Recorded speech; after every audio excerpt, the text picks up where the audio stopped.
UGC नेटच्या 3 विषयांची परीक्षा पुन्हा होणार असल्याची माहिती आता समोर येते।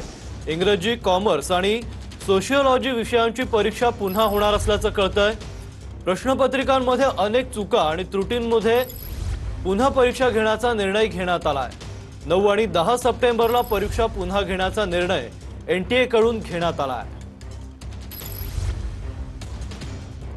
राजस्थानच्या सरकारी शाळांमध्ये व्हिडिओग्राफी आणि फोटोग्राफीला बंदी घालण्यात आली आहे। ऑडिओ रेकॉर्डिंग आणि लाईव्ह स्ट्रीमिंगलाही बंदी घालण्यात आली आहे।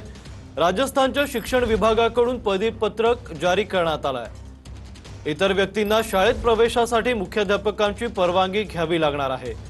सीजीपीच्या शाळा मोहिमेनंतर शिक्षण विभागाकडून हा आदेश असल्याची टीका आता करण्यात आली आहे।